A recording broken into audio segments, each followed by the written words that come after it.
This suggests that although social circumstances affect the philosophy of an age, individual circumstances have less influence than is sometimes thought upon the philosophy of an individual.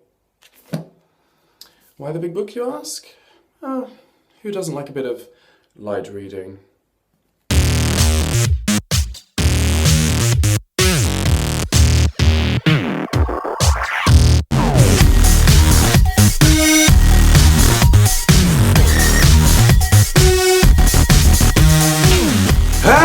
I hope you're all very well indeed.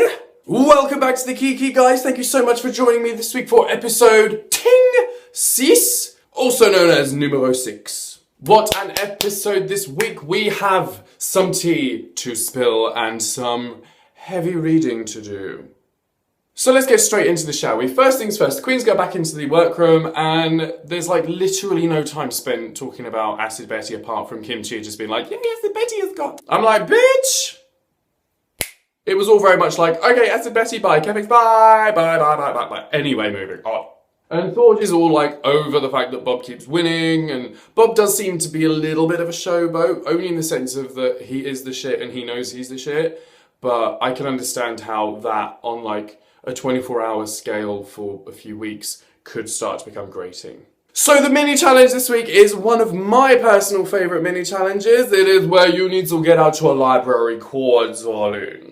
Yes, it is the reading challenge. I love this challenge as long as it's done well, because in past seasons, was it like season 5? Oh my god, dire. But before we get into the reads, like how utterly pointless was Mark Snettiker's appearance, you know, from Entertainment Weekly in that challenge? It was a little bit like last season when Moby just randomly turned up. I'm like, where did you find this person? Was he just like sniffing around the dumpsters and you're like, hey, y'all do, come on board, let's do an episode together. I mean, talk about obvious product placement, literally like pointless. But the reads were actually pretty decent this year. They were very, very funny, and like especially people that I didn't think would be able to read pretty well, like Chi-Chi and Kimchi. For some reason, I didn't think either of them would be able to read, and the fact that they both kind of turned the party was really cool to see. Bob absolutely slayed this challenge, but obviously because he's like the most comedy queen in that room. And in case you didn't know, Logo TV has an extended clip with even more reading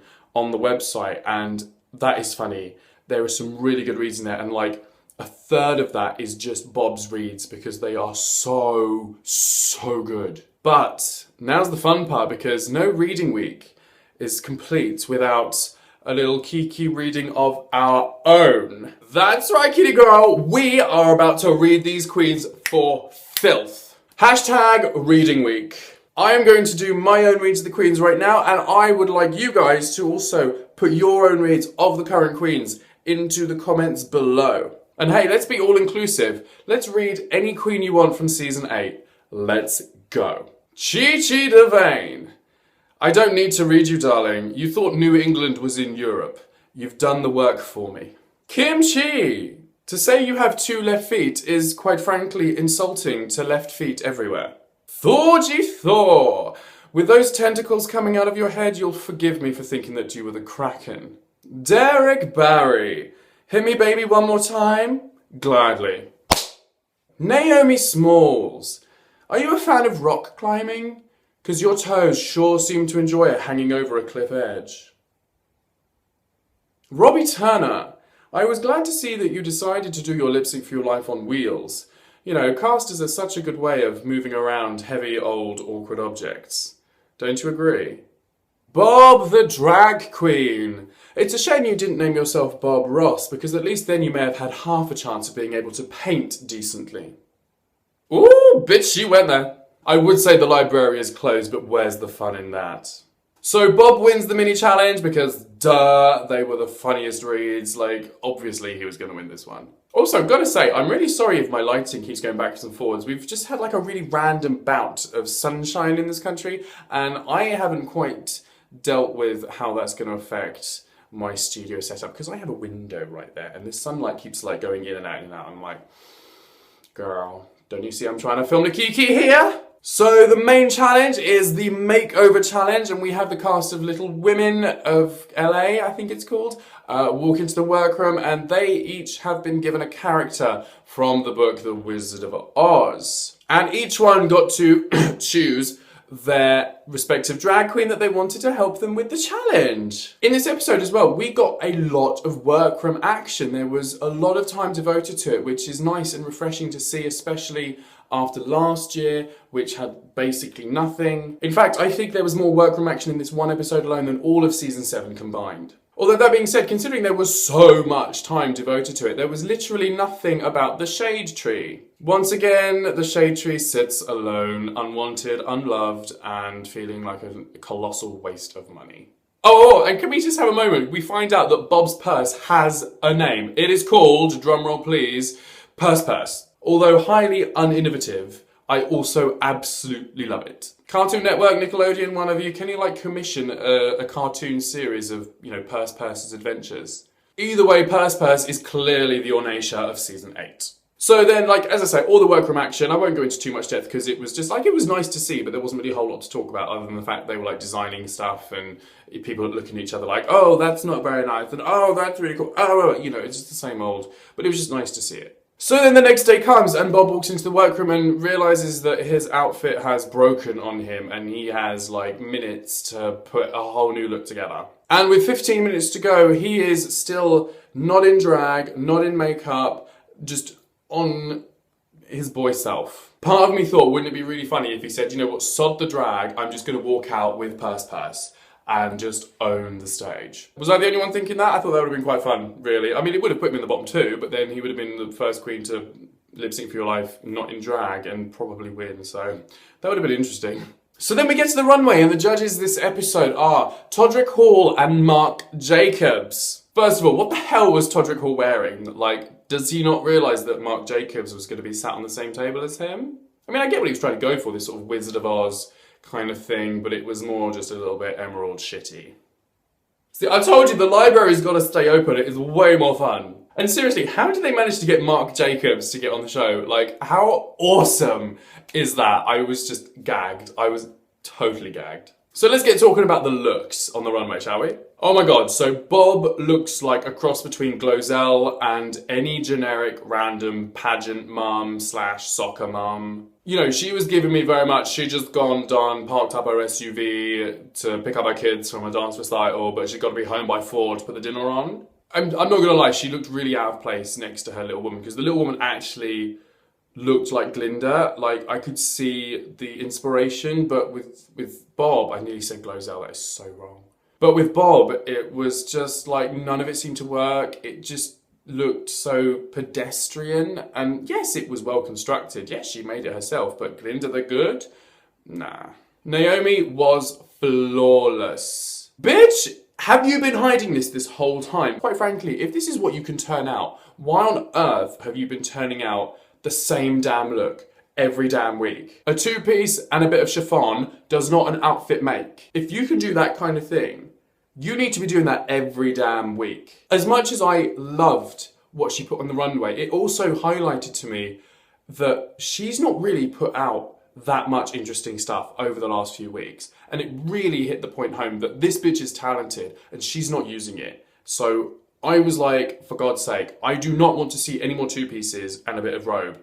This is art. This was stunning. And she needs to keep this up, because I think if she even slips once, she's going to be sent home, because that was incredible. The makeover was amazing. The look was amazing. Everything was amazing. Bitch, why were you hiding this from us this whole time? I would have got behind you sooner, darling. Derek Barry was very much 2 queens enter, 1 queen leaves. It was just no, some kind of sci-fi meets Planet of the Apes meets Gladiator. I don't know what she was going for. As Michelle put it, 2 horse penises. And also, can we just have a moment when she said she just put 2 horse penises on her shoulders and called it an outfit, and then the camera pans to Todrick Hall, who had those massive Sims plumb bob stuck on his shoulder?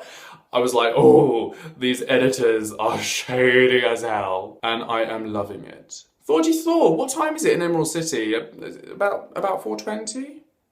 Looks like someone else been smoking the green. Move over la ganja, we got a new queen for that now. And there was some others on the runway as well.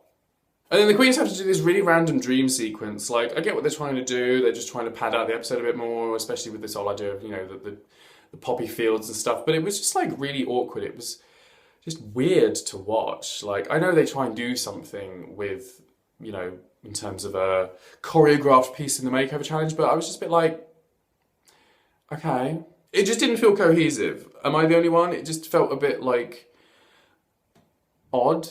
I can't really say I enjoyed it. I can't say I hated it, but I can't really say I was like, oh my god, this is so much fun. It's just like, okay, just like la la la la, la la la la, and then a bit of disco dancing. I didn't really get it. Interpretive dance? Methinks not. But then again, how are you supposed to do an interpretive dance to the Wizard of Oz? Like, interpretive dance is always really weird anyway. Perhaps I should have done this entire episode through the medium of interpretive dance.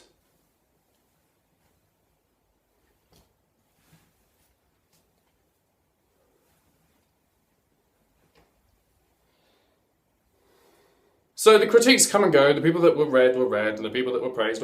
And actually, I feel like, while we're talking about that, it was a very fair episode. In terms of, like, editing, it seemed quite fair. In terms of the critiques, it seemed quite fair. In terms of, you know, the opinions put across and the thoughts of the judges, everything seemed quite fair this episode, including the lip sync for your life, which we will get to, but even that was kind of fair, you know? So for once, I'm not really, like, coming for the editing of this one. I was just like, everything just seemed right. But then at the end of critiquing, all the queens were asked who should be sent home, and it just became like the Derek Barry versus Chi-Chi DeVayne fight to the death. And that whole thing began #Gluegate, you know, where Derek was like, well, I sewed everything and Chi-Chi hot glued, so clearly mine's gonna be always better because at least I sewed it. And the judges were just like, why is this even a thing? It doesn't matter if you hot glued it or not, as long as it looks good, like we don't care if you had a hemline all the way around. But that whole thing carried on into Untucked. If you haven't seen that, you need to watch it because it was basically 20 minutes of Derek Barry coming for Chi-Chi going, well, at least I've got a hemline, at least I sewed it. You hot glued it, so mine's always gonna be better, blah, blah, blah, blah, blah, because I tried. And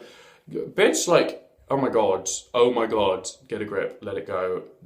It ain't even a thing.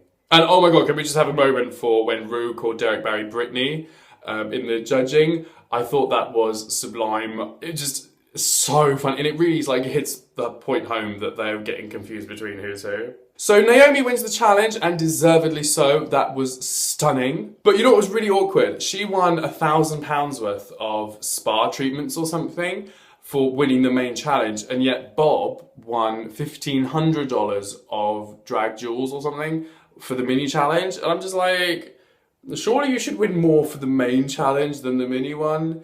Like, am I the only one that thought that? And as well, Bob has won a lot of prizes. Like, you know, he's won over like $10,000 worth of prizes, I think now. Like, that's not a bad turnout for a, you know, couple of weeks in Drag Race, right? So Robbie and Derek fall into the bottom two, and quite fairly, I think. Neither one of their outfits was anything special, let's get real. And it was a really odd song choice. I thought it was like kind of difficult to lip sync to, but you know, Derek seemed to be turning the party and the judges were living, they were feeling their oats, and yeah, you gotta say, Derek danced circles around Robbie. Like, Derek did a great job. So Derek wins and has this really sweet little monologue where he's talking about the roller coaster and that kind of thing. And then there's just that really cute bit where he's like, may I leave the stage now? It was kind of like cheesy and canned, but at the same time, like really adorable. I was like, oh, I just want to cuddle Derek, like, oh. So unfortunately, we had to say goodbye to Robbie Turner, and it was a real shame because actually, at the beginning of the series, I was a bit like, okay, like, I thought she was funny, but I thought she was a bit bitchy as well. But as the season has progressed, she's